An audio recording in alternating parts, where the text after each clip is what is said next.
know the why human trafficking work is needed, to fight for the freedom of modern-day slaves. But love, passion, commitment isn't all you need to be an effective and successful anti-trafficking advocate. Learn the how. I'm Dr. Celia Williamson, Director of the Human Trafficking and Social Justice Institute at the University of Toledo.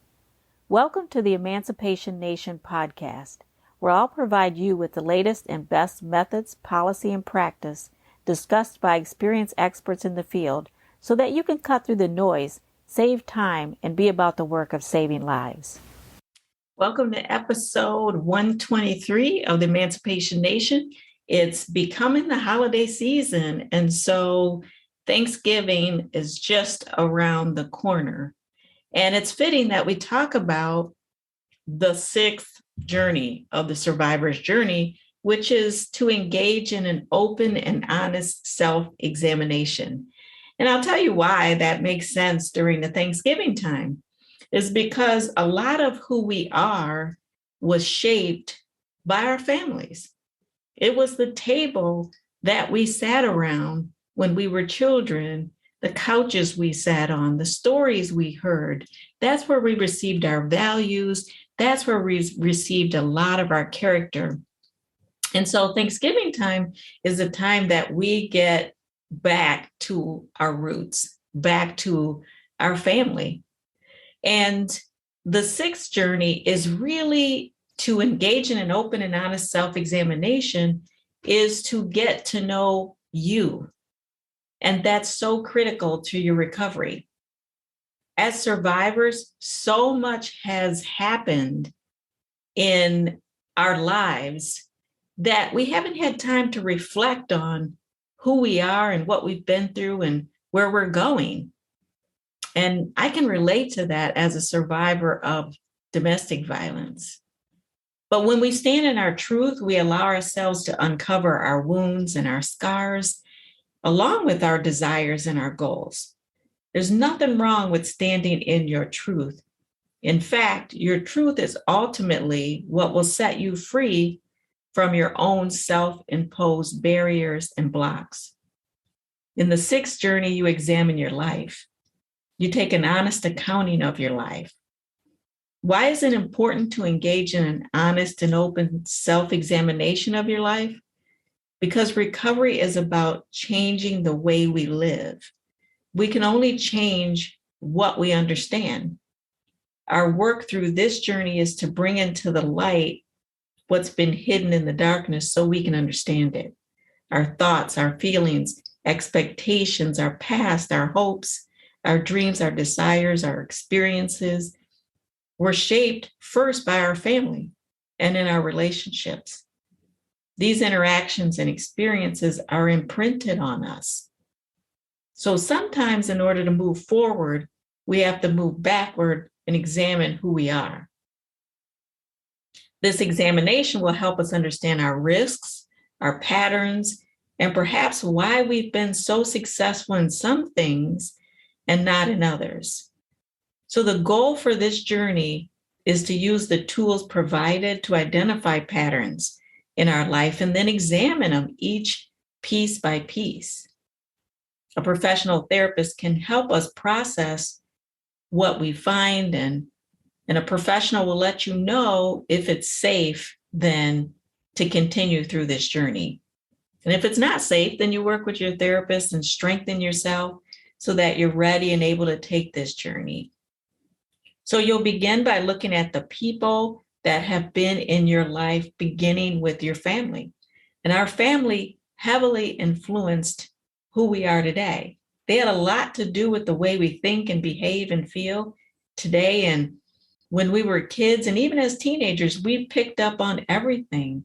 We were like little sponges absorbing all the family's good and all the family's dysfunction.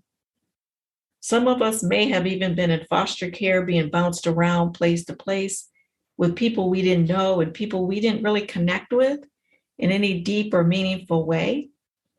Perhaps we even ran away from home. And if we did, we were running away from something or running to something. Maybe we didn't do well in school. Maybe we got involved in activities that got us in a little trouble with the law, or we ended up in juvenile court. We weren't bad. We were just trouble, but we couldn't exactly articulate what we were feeling to adults because we didn't have the capacity to even understand it ourselves, let alone explain it to somebody else. Or maybe we did share what was happening in our home and nobody really cared. But a few of us knew something was terribly wrong. But we dutifully stayed in our family, suffering and putting on a brave face. So why bring up all these experiences now, like they're in the past?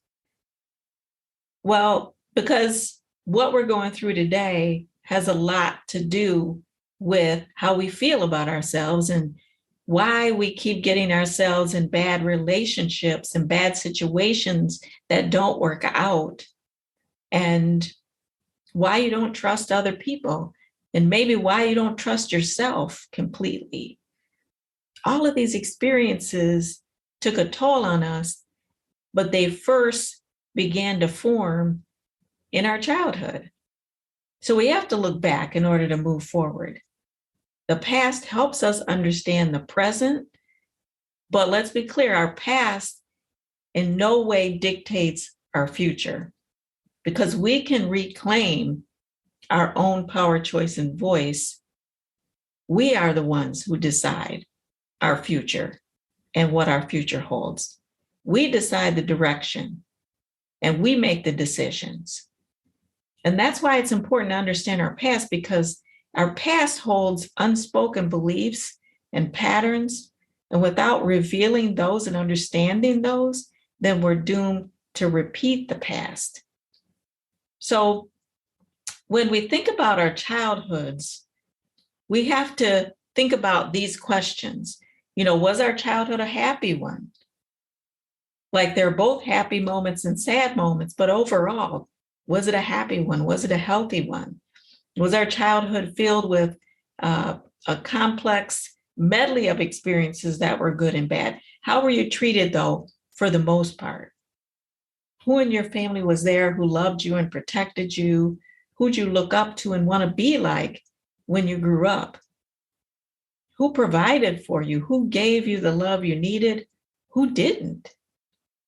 What did you love to do for fun? What did you hate doing, but you had to do?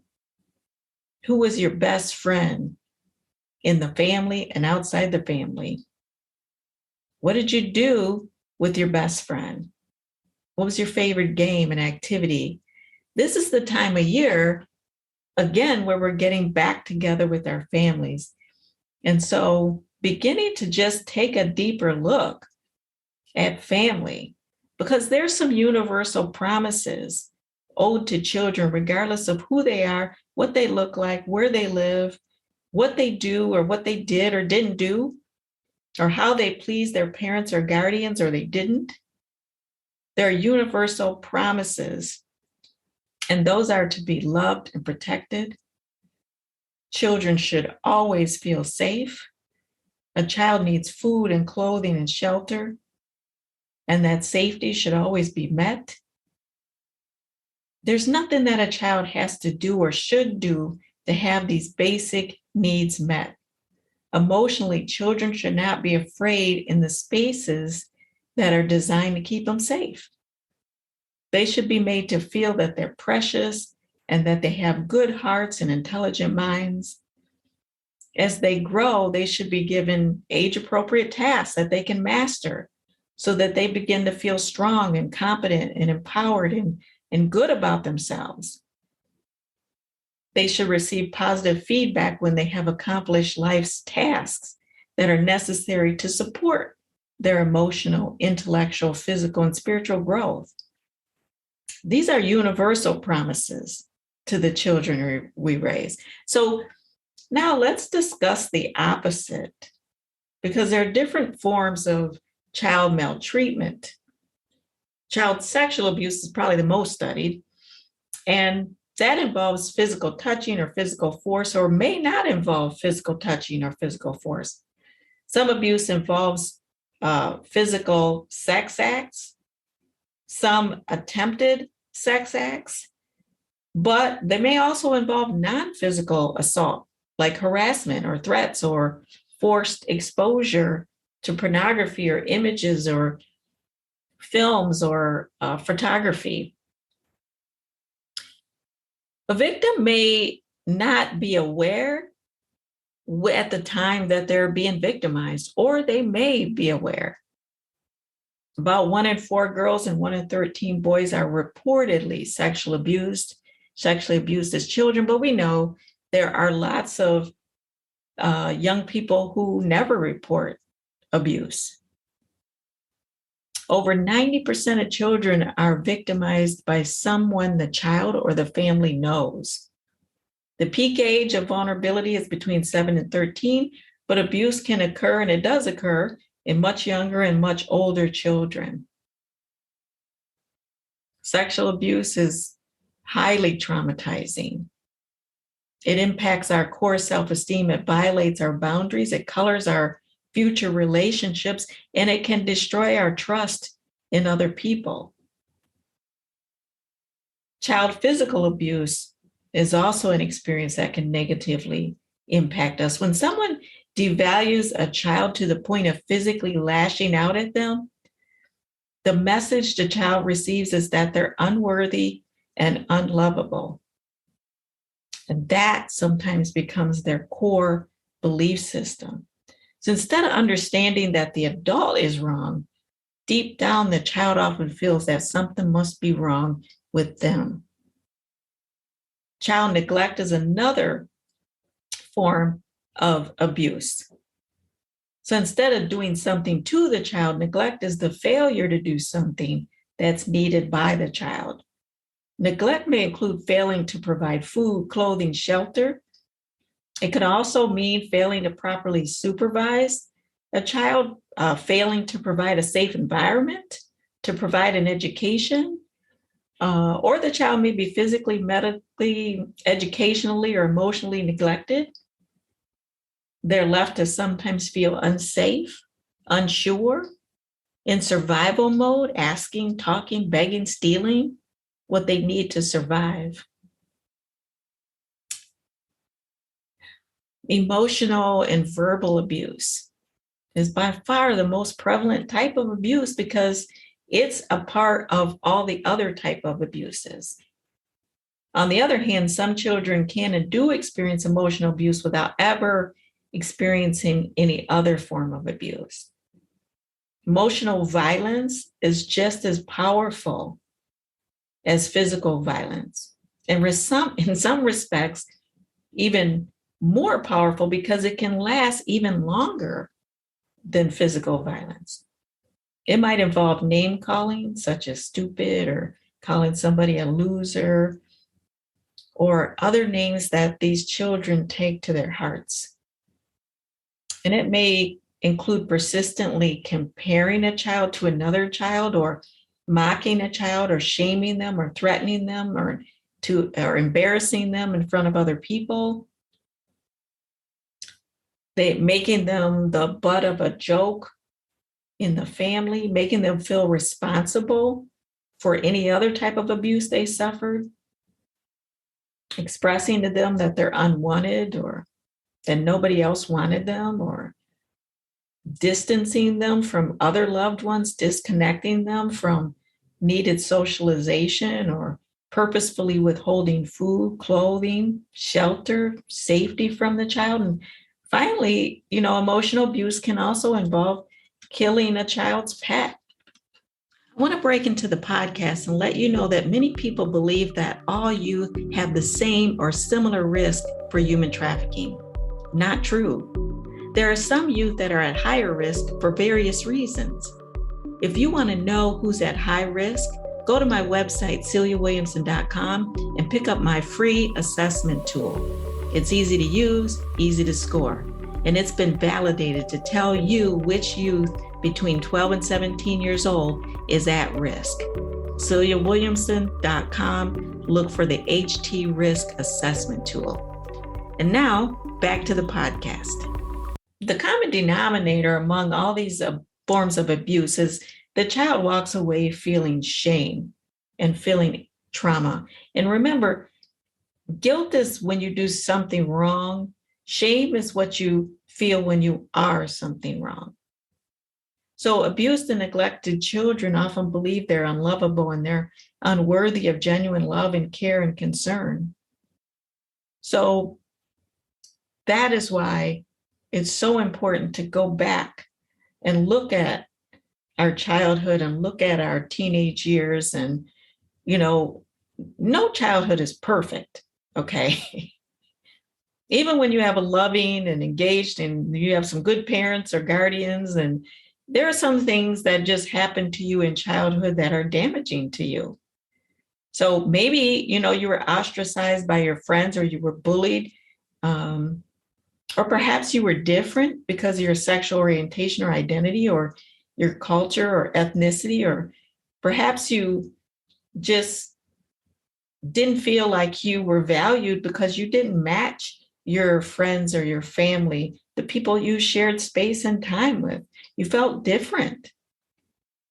Maybe your parents separated, one of them had to leave home, or a family member had a devastating illness or disability or died, or a family member went to prison, or you witnessed domestic violence. And these things can be emotionally traumatizing. So in this journey, we look at repeatable patterns, and we have people do a genogram, which is a family map, like of your family tree. And we have our survivors look over 3 generations, themselves, their parents, and their grandparents, or their children themselves and their parents, but at least 3 generations. And we look for the easiest repeatable patterns to see across time. And one of the easiest is actually medical issues. That's the best way to understand these repeatable occurrences. So let's say, your grandfather had diabetes and your mom has diabetes and her brother has diabetes. Then you're at risk for diabetes. I mean, that is an easy one to see, or hypertension, or certain cancers, or dementia, those type of patterns that you can see across families. But the most important lesson here is that knowledge is power. Because if I become aware that my grandfather had diabetes, or my grandmother had it, or 2 aunts have diabetes, then I already know that I'm at risk and I can do things to change that pattern. In fact, in my personal life, I am at risk for diabetes. So I have done things to try to slow that down. I envision it like a train coming down the track. It's coming and it's 80 miles an hour and it's headed right for me. It is going to hit me. Okay, so some people just go into denial and they act like, I'm just going to pretend that train isn't on the track. It isn't heading straight for me. I don't. I try to be as wide awake as I can on my risk factors. So I know that diabetes train is coming. And so I do things very consciously so that I can slow that train down. By the time that train gets to me, I hope I'm 70 or 80. I hope it's so slow it barely bumps me. That's what I'm hoping for. So I don't just hope and wish, but you can ask anybody. It's the last time Celia has probably had a piece of cake, a cookie, a piece of candy. It's probably been 20 years, because I enjoy like a good quality of life. And I know it's hard. I know you're like, oh my God, you haven't had a piece of cake in 20 years. But I love being able to use both my legs. I love that my feet are working well. I love that I can see and I'm not going blind. And those are all the risk factors associated with diabetes. And I just love the quality of my life so much that I have learned to enjoy other foods. And I don't need to have a lot of sugar in my life because I know that that is a risk and I don't want to ignore it because I know that train is on the track. And so when we go through this journey, we start to look at other patterns. So if I know that there was domestic violence in my grandparents' life or before that, and then I saw it in my parents' relationship, and I saw it in my aunts or my cousins or whatever it is, or if I saw drugs being used or there was an addiction running through my family, whether it was alcoholism, drugs, caffeine, nicotine, workaholism, churchaholism, whatever it is that removes you from being emotionally available to your loved ones. If I see that running across my family, then I can do something about that. I can make sure that if I drink coffee,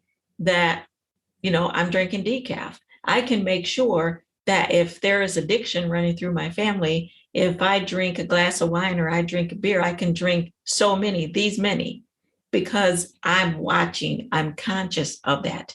Or if I see domestic violence running through my family, I have to make sure that my chooser isn't broken. The thing that I use to choose people, the heart that I use to choose people, I may have to choose intellectually. I may have to use my head to choose my life partner because I'm at risk, because I lived in a home where there was domestic violence.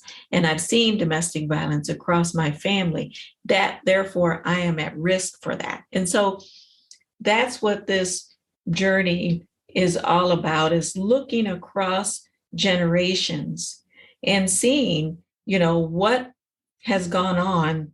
Has there been child abuse across the generations of my family? Have people been incarcerated across the generations of my family?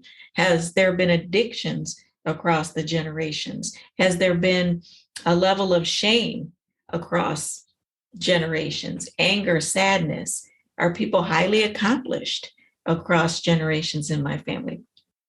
It is an eye opener when you take people through this journey. There are also unspoken rules in families, unspoken roles that you assume in families. No one said, okay, you're going to be the family rescuer.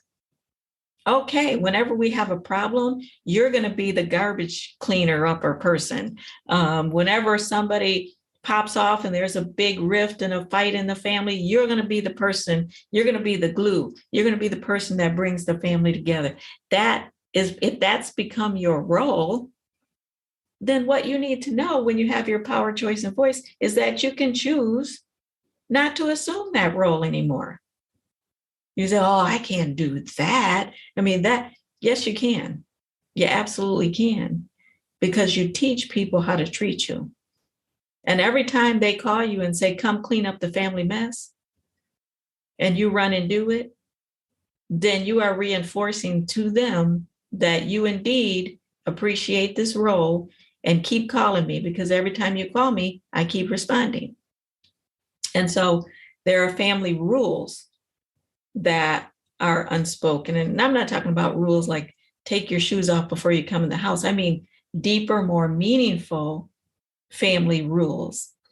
And so some family rules are, we all have our babies early, and so, if you're 32 years old and you haven't had a baby, they start looking at you kind of, strange, because you're breaking the family rule. Or we all get married, or, better yet, we never get divorced, no matter how miserable we are. That's our family rule. That's our theme. We never get divorced. We never marry outside of our ethnicity or nationality. So, when you bring home somebody different, all of a sudden there's a big problem. Even though we all said we love everyone all over the world, what you knew was that the rule was, don't bring somebody home different, because we are not going to appreciate that. Other rules, what happens in this family stays in this family. So we never go to counseling. We never talk outside the family about our problems, about what's happening. So There are lots and lots of family rules. Even, let's just take Thanksgiving, for example. You're getting ready to have a great Thanksgiving, or maybe you're listening to this later in the week or next week or whenever, and you just had Thanksgiving. But I want you to think about just Thanksgiving. Let's just look at the rules and the roles there. Who is bringing the meat? Who's bringing the turkey? Who's bringing the ham? Who's bringing the, Polish sausage if you have a Polish family? Who's bringing the, enchiladas if you're a Mexican family? Who's bringing the main center dish, the turkey? Okay, that person has a lot of power in the family. Okay, and who carves the turkey? Okay, that person has some power, but they're a figurehead. It's really the person who told them to carve the turkey that has the power. Now, if you're bringing the chips or the plastic plates, sorry to inform you, you have no power in your family. So if you're bringing the macaroni and cheese, we're a Black family, so we're going to bring the greens, those types of things. Okay, you doing well in your family in terms of level of power. And level of power, of course, is associated with how much of the family secrets do you know? Because that's a place of honor to be able to know the family secrets. And if you're thinking right now in your head, well, wow, we don't really have that many family secrets. Okay, you're the one bringing the canned corn. So you have lots of family secrets. You just don't know them yet because you haven't risen to that level of honor. Are you at the big table, the big people table?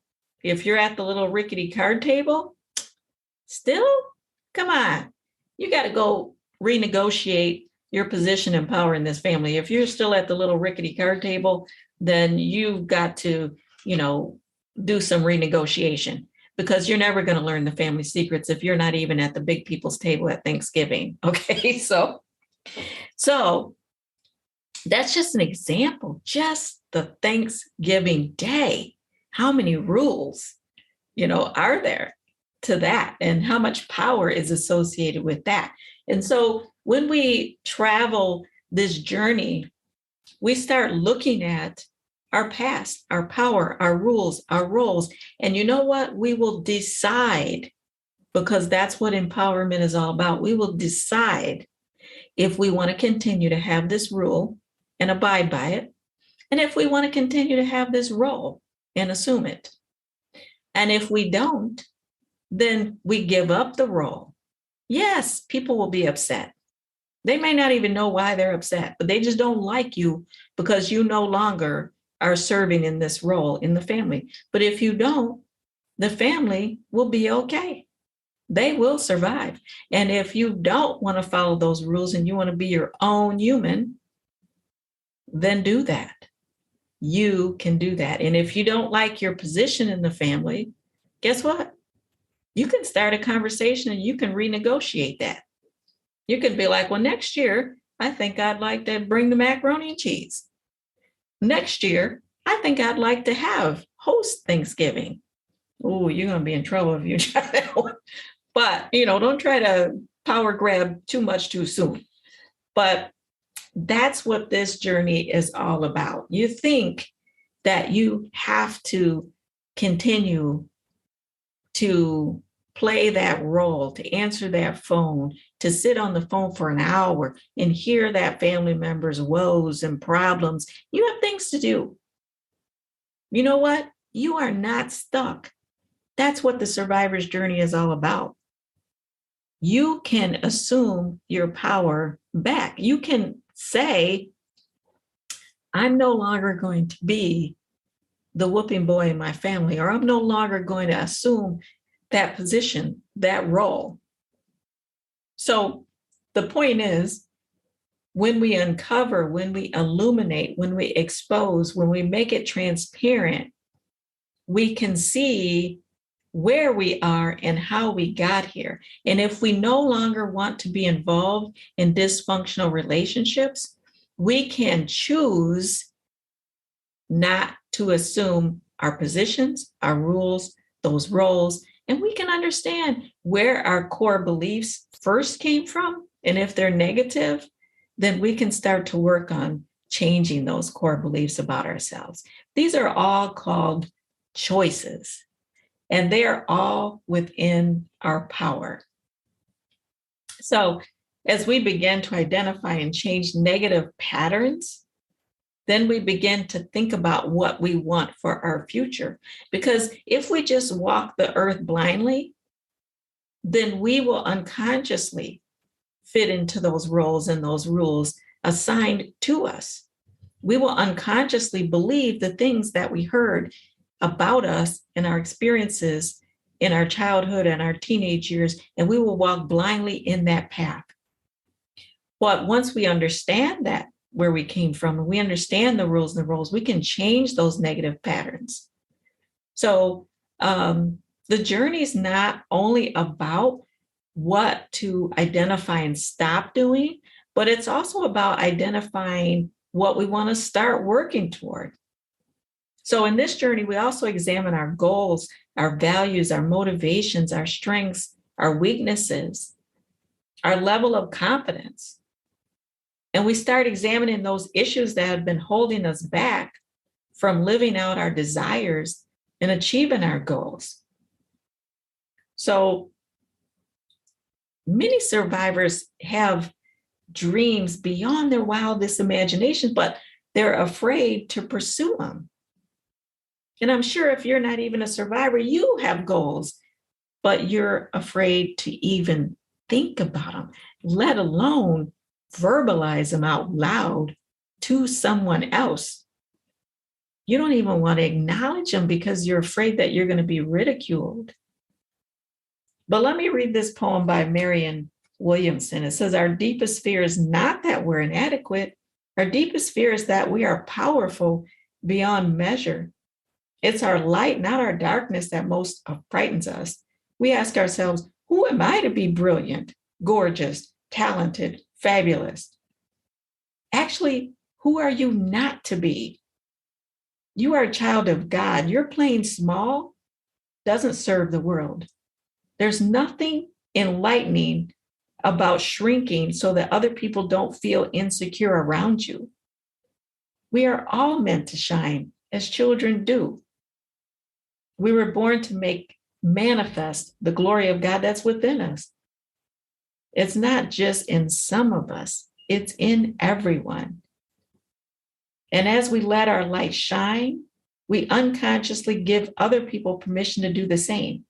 As we are liberated from our own fear, our presence automatically liberates others.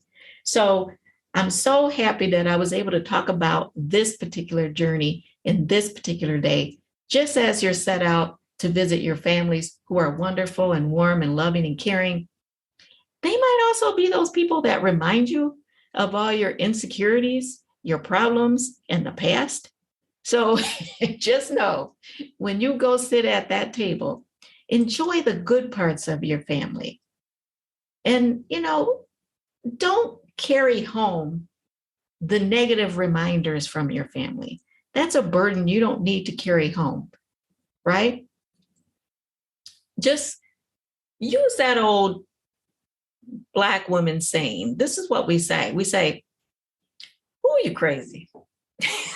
That's our saying. And that's a way, we may not say it out loud because we don't want to be rude, but we say that.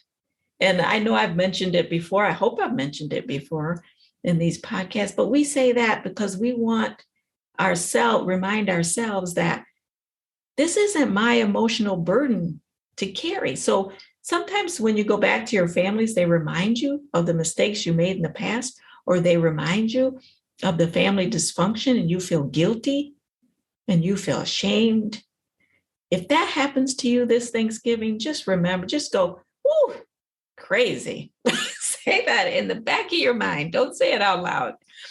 Say it in the back of your mind, because that just helps you release And when you feel that 50-pound weight that your family might have just put on your back, when you say, whew, you're crazy, you can just lift that off and you can give it back to them. This isn't mine. No. This is yours. And you can hand it right back to them, and you can go back home on your merry way, taking the jewels and the gems and the happy times from your family and not carrying home the emotional burdens that they might try to remind you and heap back on you. So happy Thanksgiving to you and yours. If you're in the U.S., if you're not in the U.S., this is the time of year in the U.S. that we gather together and give thanks. And while you're giving thanks, remember the land you stand on and who it belonged to. Support Native farmers. Invite your family to join into their festivities. Learn more about their culture. Implement Native American films into your playlist. Listen to Native American music. Celebrate Native American designers and artists. And throughout the year, and especially in Thanksgiving time, bring into your consciousness Native American ways and culture. And remember those who struggle and are vulnerable. And consider ways that you can get involved in supporting and empowering and providing the type of love and compassion to this population that you would your own family. Until next time, the fight continues. Let's not just do something, let's do the best thing. If you like this episode of Emancipation Nation, please subscribe and I'll send you the weekly podcast. Until then, the fight continues.